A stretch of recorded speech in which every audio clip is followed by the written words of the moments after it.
Hari ini merupakan hari pertama pendaftaran bagi wajib pajak yang ingin mendapat pengampunan dalam program tax amnesty. Tantangan sangat besar bagi pemerintah untuk mensukseskan program ini.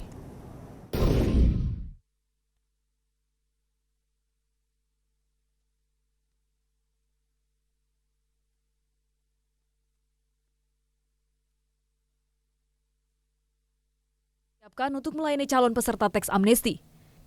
Layanan tax amnesty ini digelar di kantor pelayanan pajak di seluruh Indonesia. Petugas pajak dilarang membawa alat komunikasi apapun selama melayani pendaftar tax amnesty untuk memastikan kerahasiaan data. Jam operasional kantor pelayanan pajak mulai dari jam 8 pagi hingga 4 sore. Untuk mengikuti program tax amnesty, wajib pajak harus mengajukan surat pernyataan atau SP melalui kantor pelayanan pajak dengan melampirkan sejumlah dokumen dalam SP. Seperti bukti pembayaran uang tebusan melalui bank persepsi dan surat pernyataan mendapatkan dana di wilayah NKRI paling singkat 3 tahun. Nantinya wajib pajak akan mendapat tanda terima dan surat keputusan pengampunan pajak dari Menteri, paling tidak 10 hari kerja sesudahnya. Pemerintah tidak main-main untuk mensukseskan program tax amnesty ini. Bahkan Presiden Joko Widodo terjun langsung mensosialisasikannya. Maklum, pemerintah mematok tambahan pajak sebesar 160 triliun tahun ini saja dari program tax amnesty. Kalau mendeklar, melaporkan asetnya yang ada di luar kena 4%. Enak toh?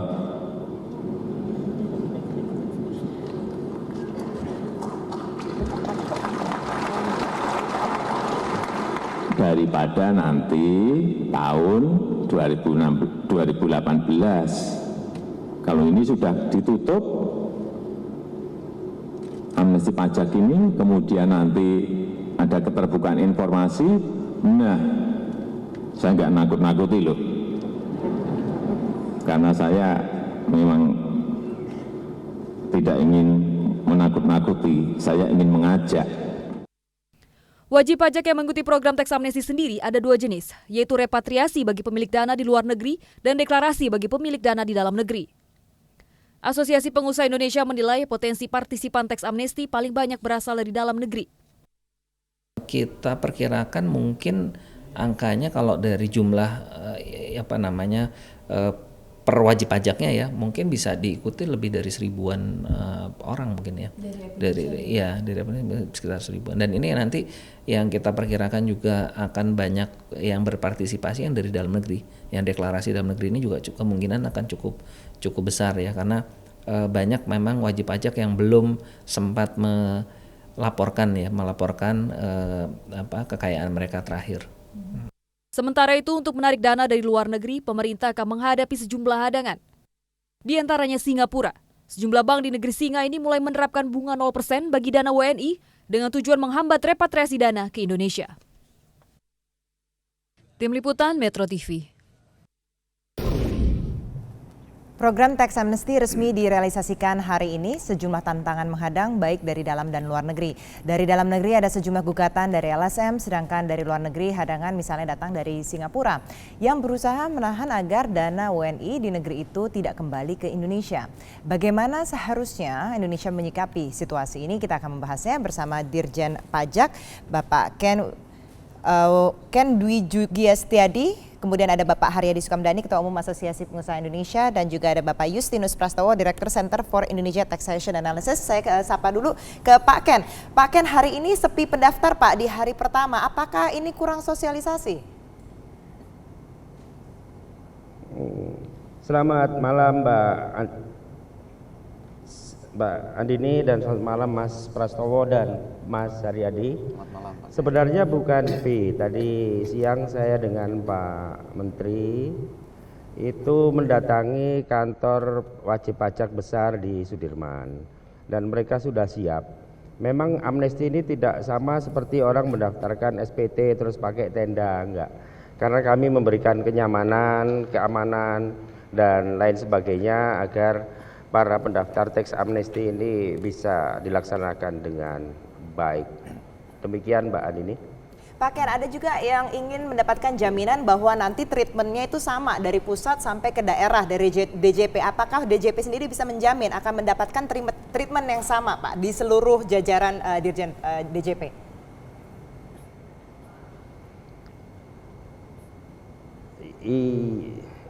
Iya Mbak Andini, jadi sore ini jam 19 nanti saya mengumpulkan semua KPP di seluruh Indonesia karena saya ada pelantikan dan serah terima juga Kakanwil seluruh Indonesia, dan kita sepakat bahwa teks amnesti bagi DJP adalah harga mati dan nanti perlakuannya pasti sama karena undang-undangnya sama Mbak Andini. Demikian. Kalau ada penyimpangan di lapangan bagaimana masyarakat bisa melaporkan? Kita persilakan, bahkan Pak Presiden kemarin akan mengawasi langsung, beliau ada hotline, kemudian bisa diawasi langsung, dan masyarakat juga bisa mengawasi kami dengan adanya website monitoring amnesti. Jadi setiap hari bisa dilihat di sana. Baik, Bisa oke. dilaporkan langsung kepada saya atau kepada Pak Presiden. Oke, baik Pak Ken, kita ke narasumber di studio dulu. Mas Haryadi, saya ke Anda. Kalau Anda lihat hari ini mungkin antusiasmenya belum begitu besar, begitu. Apakah memang ada faktor lain, misalnya kayak masih ada uji materi di MK salah satunya, dan juga misalnya PMK yang belum semuanya turun. Apakah ini faktor-faktor berpengaruh terhadap antusiasme untuk keikutsertaan teks amnesti? Ya, ini kan perlu proses sosialisasi, lalu juga PMK-nya juga masih ditunggu karena sampai hari ini kan juga belum dipublish di website ya, belum online. Jadi orang juga masih menunggu seperti apa. Tapi kalau kita melihat pemberitaan selama mungkin 1 bulan terakhir ini, kita lihat kan hampir semua beritanya positif. Artinya semua boleh dibilang mayoritas wajib pajak itu menyambut dengan baik, merespons dengan baik. Dan apa yang dikhawatirkan bahwa akan ada yang merasa keberatan, pengemplang pajak lah apa segala macam, kan nggak ada suaranya seperti itu. Justru sekarang yang saya lihat adalah masyarakat merasakan bahwa ini kebutuhan yang sangat diperlukan, karena ini kan bicara pembetulan SPT gitu, ya, untuk melaporkan asetnya dengan benar. Jadi ini adalah suatu upaya yang menurut pandangan kami memang diperlukan gitu. Jadi nggak ada yang salah dengan program ini, dan banyak negara juga melakukan. Jadi ini saya juga ingin meluruskan ya, karena seolah-olah kan di masyarakat kan waktu itu ya, beberapa waktu yang lalu kan ada kampanye gitu kan, seorang untuk menggagalkan dengan asumsi bahwa ini adalah karpet merah untuk pengemplang pajak dan sebagainya. Justru sekarang yang terjadi kan kebalikannya. Justru teman-teman yang di UKM contohnya atau teman-teman profesional itu merasakan bahwa ini bagaimana mereka repotnya kalau mereka tidak mendeklarasikan asetnya dengan baik. Ini kita bicara dalam negeri, Mbak. Karena kesalahan juga kemarin kan seolah-olah yang muncul kan hanya untuk yang dari luar ke dalam, hanya repatriasi. Padahal di dalam negeri deklarasi itu sangat besar sekali potensinya. Tapi mungkin nggak kalau misalnya para orang-orang yang memarkir dananya di luar atau yang punya di dalam tapi belum di-declare gitu, mereka juga ingin melihat situasi berkembangnya seperti apa. Kayak misalnya yang masih tadi saya katakan uji materi, terus udah gitu peraturan yang belum jelas semuanya keluar. Kalau masalah uji materi saya rasa tidak akan mengganggu, karena apa yang kami lihat semua memberikan optimisme ya, dan mereka tidak memandang bahwa ini akan menjegal. Justru yang sekarang kita lihat nanti adalah prosesnya di MK sendiri kayak gimana nih. Nah, kalau misalnya nanti tiba-tiba proses di MK dipercepat, kita agak bingung juga, nah ada apa nih gitu. Kalau gitu, Mas Pras, menurut Anda bagaimana? Apakah juga masih melihat situasi yang terus berkembang dari dalam negeri sendiri nih? Ya, saya kira kalau dari antusiasme cukup tinggi ya. Beberapa kali saya ke daerah juga semua menunggu. Nah, sekarang saya kira kalau hari pertama ini belum kelihatan ada yang ikut menyampaikan surat pernyataan, saya melihat juga lebih karena masyarakat mungkin belum tahu kalau ini hari pertama kantor pajak siap. Lalu yang kedua, dari sisi bagan alur proses penyampaian pernyataan sendiri, kan ada beberapa proses. Yang pertama justru wajib pajak diberi kesempatan berkonsultasi dengan petugas pajak supaya wajib pajak bisa mendapat info yang benar tentang amnesti, mempersiapkan diri terkait nanti daftar harta, daftar utang, cara menghitung tebusan dan sebagainya.